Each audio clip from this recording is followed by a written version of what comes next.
Hi, my name is Debbie Burke, and I'm an author. I live in Dothan, and I'm going to tell you about some of the books that I've written. And thanks for the sponsorship through the Dothan Houston County Library System for this little brief here. And we're going to be doing the local author showcase in July, hopefully. So, anyway, I wanted to tell you a little bit about my books. Um, I have a passion for jazz. I am a alto sax player, but not I don't do it for a living. I just do it on the side. So I'm like a hobbyist. So my books are mostly about jazz, fiction and nonfiction. My first book was called The Poconos In B Flat, which is a historical look at northeast section of Pennsylvania and the jazz scene that's going on over there. Its history and some interviews with some very famous musicians there. Next, I've written a book called Glissando. This is women's contemporary fiction, and this is for over 18. And it's a snarky kind of tale about someone in midlife who kind of rediscovers herself. She's on a personal journey. And then I've self-published a book called Music in the Scriptures, which is a month's worth of devotional inspiration having to do with music in the Old and New Testaments. And today I'm going to read from my fourth book, which is called Tasty Jazz Jams for Our Times. And this is based on the blog that I have. It's a jazz blog, and it's been running since 2016. And I've been interviewing jazz artists from all around the world who play all kinds of instruments, including vocals. And they've just been, reaching out to me so that they could be interviewed. And what I do is I do an interview with them, and I do a review of their music. And I put some of those in this book. There might be a volume 2 coming out next year. I'm not really sure. I'm working on another novel at this point in time, and it's not titled yet. So I'm going to go through and give you a couple of excerpts about this. The first one, there are photos in this, and the photos are black and white. And this is one of the chapters I'm going to read an excerpt from. Okay. This jazz artist's name is Dave Broski, and he plays what's called the Chapman stick. The Chapman stick is kind of like a guitar without a body. Let's see if I could show you this picture here. So he's actually from the Pittsburgh area of Pennsylvania, and this is part of his interview. Okay. It's called Chapter 11, Dave Broski Gets Down with His Bad Self and a Stick.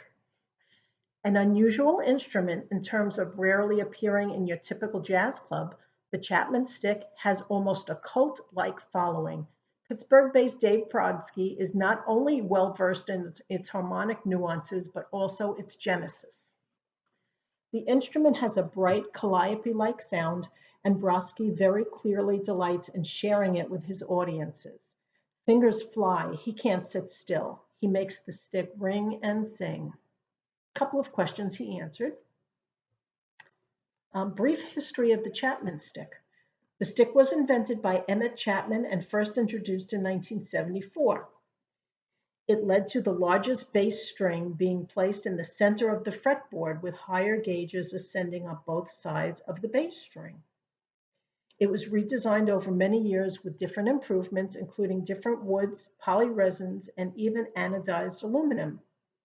Although not sold traditionally at guitar stores, it has been used on countless recordings like Shock the Monkey and other Peter Gabriel hits, as well as the Dream Theater and Blue Man Group, Joseph Zawinul of Weather Report, and Alphonso Johnson. Then I asked him, what appeals to you about it? And he said, I love how it has the range of a piano, but I can put it in the back seat of my car. Actually, the harmonic expression is limitless. You can place notes harmonically close together, like on a piano, effortlessly, which would be difficult on guitar because you'd need a prepared or alternately tuned guitar. The next interview I want to read a section of is about a vocalist, and she has a very unusual band name. It is called the Fabulous Red Diesel is the name of her jazz band, And her name is Kathleen Ryan, and here's the beginning of that chapter. Okay. The title of the chapter is Unconventional and Worth Mentioning, Kathleen Ryan. Beyond the theatrics of makeup that's just a little extra, peacock feathers and tie-dye shirts, and rainbow-emitting disco balls lies a voice with the call of the sirens and a hot handle on the blues. Kathleen Ryan from the saucy band The Fabulous Red Diesel belts out stark and original lyrics with soul-felt tonality.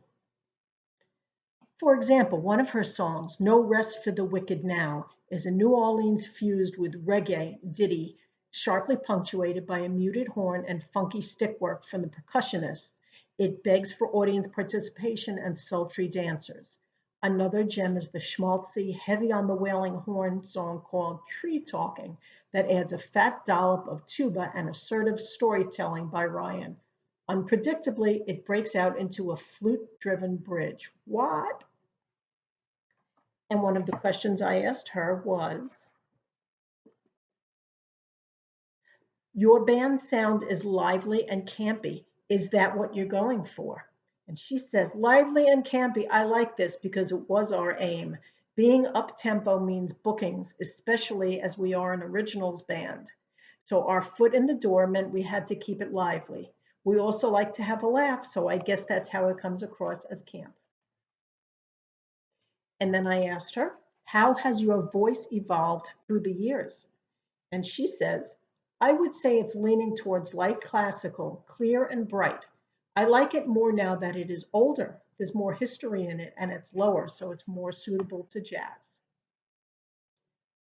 And the next one is a chapter on Sonny Rollins, the very, very famous tenor saxophone player. And here's this chapter. This is obviously not a photo of him. It is an illustration by a famous New York illustrator. And the name of the title is, chapter is called For the Love of Sonny, the Proposed Renaming of a Bridge. Jeff Caltabiano is a jazz devotee who continuously immerses himself in its world, learning about the history, people, and music of it. He's the founder of an initiative to name New York's Williamsburg Bridge after one of the most accomplished and respected of tenor sax masters, Sonny Rollins, who in his 20s practiced upon that famous span while overlooking the city that runs through his veins. The Williamsburg Bridge connects Brooklyn with Manhattan. It is hoped that through its new name, the Sonny Rollins Bridge will connect people from all over the globe with his music and legacy. Jeff described this movement, the hope, the joy, and the red tape. One of the things I asked Jeff Caltabiano is, what does Mr. Rollins think of this initiative? And he responded, Mr. Rollins' preference is that he not be involved in the project. Sonny Rollins is a sensitive and humble man, so we fully expect that and respect it as well. What's the current status of the project? I asked him. We are awaiting a New York City Council bill for the renaming. We've had good meetings with the offices of the Brooklyn and Manhattan Borough President's offices. We are currently seeking support from the City Council. In 2017, we released a short film that we shot on the bridge with 4 saxophonists, 2 who had close ties with Sonny. We filmed it on one of the hottest days in the summer of 2017, but each of the players brought their A game.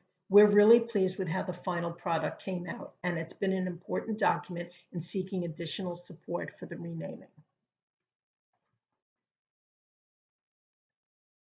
One of the next interviews, I'm going to try to get let's see if I can get okay. Oh, okay. So this chapter is about a piano player called Mamiko Watanabe. And here is her chapter. And the intro goes like this. Dragging her notes to create tension, Mamiko Watanabe is master of interplay with her bassist in A Little Piece for Dance. Utilizing a choppy style interspersed with brief spells of lyricism, she hides inventive note sentences around each bend. Perhaps there's a Latin-infused little riff or block chord suggesting an Eastern European darkness. Where the theme will land is anybody's guess. A couple of questions I asked her. What got you into jazz in the first place? And she says, I started piano at age 4. A piano teacher I met at music school when I was around 7 years old suggested composing a jazz style song.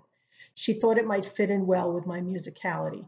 My mother had me listen to big band music at home and on the way to school to inspire me to write a song using harmony, melody, and rhythm. That's how I got into jazz for the first time. And then I asked her, who are your musical heroes?